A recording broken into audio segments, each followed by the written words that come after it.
27 नवंबर 2019 रात का अंधेरा था। सुनसान हाईवे पर एक अकेली लड़की अपनी स्कूटी के साथ खड़ी थी। उसकी स्कूटी का टायर पंचर हो चुका था और वो अपनी बहन से फोन पर बात कर रही थी। उसके फोन में चार्ज भी कम था और 4 अनजान लोग उसे घूरे जा रहे थे। उसमें से 2 लोग उस लड़की की मदद करने के लिए उसके पास आते हैं। तभी उसका फोन बंद हो जाता है और कुछ घंटों बाद उसी लड़की का वो शरीर सड़क किनारे मिलता है। ये आपको सुनने में कोई फिल्म की कहानी लग रही होगी, लेकिन ऐसा नहीं है। ये 2019 का वो दर्दनाक सच है जिसने पूरे देश को हिला कर रख दिया था।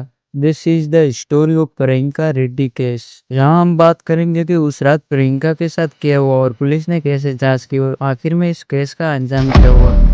प्रियंका रेड्डी का जन्म एक मिडिल क्लास तेलुगु परिवार में हुआ था और उनकी पढ़ाई भी हैदराबाद में ही हुई थी। प्रियंका को बचपन से ही जानवरों से बहुत लगाव था, इसलिए उन्होंने वेटरनरी साइंस चुना और एमबीबीएस जैसे कठिन कोर्स को पूरा किया और वो एक सरकारी हॉस्पिटल में वेटरनरी डॉक्टर का काम कर रही थी। इनका घर शादनगर में था। उससे लगभग 30 किलोमीटर दूरी पर शमशाबाद नाम की जगह पर वो काम करती थी। प्रियंका रेड्डी रोज अपनी स्कूटी लेकर घर से निकलती थी और बीच में ही एक टोल प्लाजा पर अपनी स्कूटी पार्क करके वो आगे किसी बस या टैक्सी से जाती थी। 27 नवंबर 2019 की सुबह भी प्रियंका का दिनचर्या बिल्कुल नॉर्मल तरीके से शुरू हुआ। हॉस्पिटल में अपने रूटीन पेशेंट को देखने के बाद वो शमशाबाद के पास किसी अपने स्किन स्पेशलिस्ट के पास गई, क्योंकि प्रियंका को स्क्रीन रिलेटेड कोई प्रॉब्लम थी। ये सब काम निपटाते निपटाते रात के लगभग 8 बज गए थे। वो टैक्सी से अपनी स्कूटी के पास पहुंची जो टोल प्लाजा के पास पार्क की थी। प्रियंका ने देखा तो अपनी उसकी स्कूटी का टायर पंचर हो चुका था और 8 बज गए थे तो अंधेरा भी था और चारों तरफ सुनसान इलाका था। उसके आसपास ट्रक ही चल रहे थे। प्रियंका ने साइड में खड़े ट्रक के पीछे अपनी स्कूटी लगाई। उसके आसपास काफी अजनबी लोग खड़े हुए थे तो प्रियंका ने घबराते हुए सबसे पहले अपनी बहन को फोन की और बताया कि अंधेरा हो चुका है। उसके आसपास कुछ अजनबी लोग उसे घूरे जा रहे हैं, इसलिए मुझे डर लग रहा है। प्रियंका की बहन ने बोला कि वो स्कूटी को वही छोड़ दे और कैब करके घर आ जाए, लेकिन प्रियंका को डर था कि कहीं ये स्कूटी यहाँ से चोरी न हो जाए, इसलिए वो थोड़ी देर और रुकने का सोचती है। लेकिन तभी प्रियंका के पास एक ट्रक ड्राइवर आता है और बोलता है, मैडम मैं आपकी स्कूटी का टायर ठीक करने में आपकी मदद कर देता हूँ। लेकिन प्रियंका ने उसकी मदद लेने से साफ मना कर दिया कि उसकी उसका उंगलियां देखकर प्रियंका को डर लग रहा था। तो नाका सुनकर ट्रक ड्राइवर वापस चला जाता है। उसी दौरान प्रियंका का फोन उसकी बहन के साथ चालू था, क्योंकि प्रियंका ने अपनी बहन से कहा था कि फोन चालू रखना क्योंकि मुझे अंधेरी रात और सुनसान जगह पर डर लग रहा है। तभी थोड़ी देर बाद प्रियंका के पास एक लड़का आता है। उसकी एज लगभग 20 साल के करीब होगी। वो एकदम फ्रेंडली कहता है, मैडम आपकी स्कूटी का टायर पंचर हुआ है, मैं आपकी मदद करता हूँ। फांसी में एक पंचर की दुकान है, मैं बनवा देता हूँ।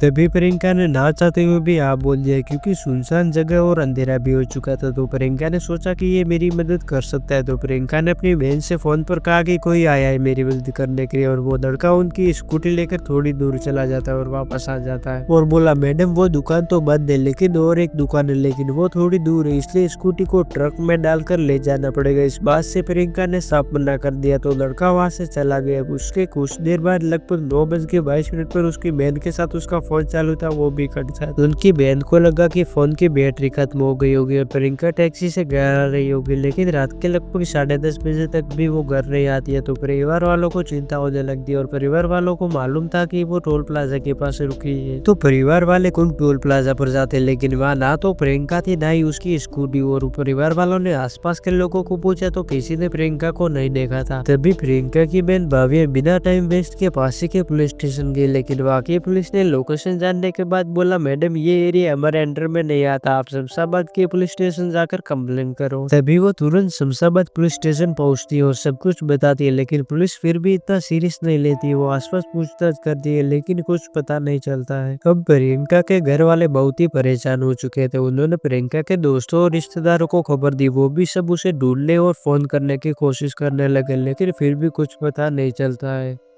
उसके अगले दिन यानी 28 नवंबर 2019 को टोल प्लाजा से कुछ दूरी पर स्थित एक चट्टानपल्ली गांव के पास एक अंडर कंस्ट्रक्शन फ्लाईओवर के नीचे से एक दूध वाला गुजर रहा था। उसने साइड में कुछ जला हुआ देखा और वो पास में गया तो उसने जाकर देखा तो उसकी रूह कांप गई, क्योंकि वो एक लड़की का जला हुआ शरीर था। दूध वाले ने तुरंत ही पुलिस को फोन किया और शमशाबाद पुलिस तुरंत मौके पर पहुंचती है और देखते हैं बॉडी पूरी तरह से जल चुकी थी। उसे पहचानना बहुत मुश्किल था। बॉडी के पास से एक दुपट्टा और एक गणेश बच्ची का लॉकेट मिलता है और वहाँ एक तरफ उसकी बहन प्रियंका ने उसकी ना मिलने की कंप्लेंट लिखवाई थी और प्रियंका के बारे में पूरी डिटेल भी बताई थी। जब पुलिस ने मिले हुए सामान को देखा तो उन्हें शक हुआ और उन्होंने प्रियंका के घर वालों को आइडेंटिफाई के लिए बुलाया और जब उसकी बहन ने उसे देखा तो उसके पैरों तले जमीन खिसक गई क्योंकि वो और कोई नहीं प्रियंका ही थी। और उसके बाद बॉडी को पोस्टमार्टम के लिए भेज दिया गया और पता चला कि प्रियंका के साथ हुआ है और गला घोटकर कर दी गई है। उसके बाद प्रियंका के ऊपर केरोसिन डालकर उसे जला दिया गया है। ये खबर जैसे ही मीडिया और सोशल मीडिया पे फैली तो लोग सड़क पर उतर आए और लोग आरोपियों की गिरफ्तारी की मांग करने लगे। जगह जगह पर कैंडल मार्च निकलने लगे। ये बात जल्दी ही हैदराबाद से निकलकर पूरे भारत में फैल गई। तब तेलंगाना सरकार और पुलिस पर भारी प्रेशर आने लगा। लोगों का गुस्सा देखकर पुलिस और ज्यादा एक्टिव हो गई और इन्वेस्टिगेशन चालू किया। सबसे पहले टोल प्लाजा के आसपास के सीसीटीवी कैमरे चेक किए गए। कई सीसीटीवी खंगालने के बाद पुलिस को 4 लोगों की पहचान मिलती है। ये 4 लोग एक ट्रक ड्राइवर और 3 उसके साथी थे और सीसीटीवी से ये भी पता चलता है कि वो ट्रक पार्किंग ग्राउंड में कई दिनों से खड़ा है। और फिर ट्रक नंबर से ट्रक मालिक का कांटेक्ट मिलता है तो वो ट्रक ड्राइवर के बारे में बताता है और 24 घंटे के अंदर ट्रक ड्राइवर मोहम्मद आरिफ को गिरफ्तार किया जाता है। और उससे पूछताछ के दौरान 3 और आरोपियों के बारे में पता चलता है। उनका नाम था चिन्ना, शिवा, केशवुलू। इन तीनों को भी गिरफ्तार किया जाता है। गिरफ्तारी के बाद उन 4 आरोपियों को पुलिस स्टेशन लाया गया। पुलिस की पूछताछ के मुताबिक पहले तो उन आरोपियों ने कहा हमारा इस मामले से कोई लेना देना नहीं है, लेकिन पुलिस के पास सीसीटीवी की फुटेज भी थे। तो आखिरकार दबाव में आकर उन 4 ने अपना जुर्म कबूल किया और मुंह खोल दिया। अब उन्होंने जो बोला वो सुनकर आपकी भी रूह कांप जाएंगी। उन्होंने सबसे पहले बताया कि वो 4 प्रियंका को कई दिनों से देख रहे थे जब वो टोल प्लाजा के पास स्कूटी पार्क करके जाती थी। एक दिन उनके पास आगे से कोई लोडिंग का ऑर्डर नहीं था। तभी सुबह प्रियंका अपनी स्कूटी को टोल प्लाजा के पास पार्क करके अपने काम पर निकल जाती और तभी मौका देखकर ये लोग स्कूटी का टायर पंचर कर देते क्योंकि इन लोगों ने सब कुछ पहले से ही सोच कर रखा था। फिर शाम को जैसे प्रियंका आती है तो वो देखती है उसको स्कूटी का टायर पंचर हो चुका है और ये सब मैंने आपको पहले से ही बता कर रखा है। बात है मेन पार्ट पर, प्रियंका की फोन की बैटरी खत्म हो चुकी थी और वो लड़का जिसका नाम शिवा था वो प्रियंका को मदद के बहाने एक सुनसान जगह पर ले गया। तभी बाकी के तीनों लोग पीछे से आते और प्रियंका के मुंह पर किसी कपड़े से बांधकर ट्रक के पीछे ले जाते हैं। फिर जो हुआ, ओ माय गॉड, वो 4 उसके साथ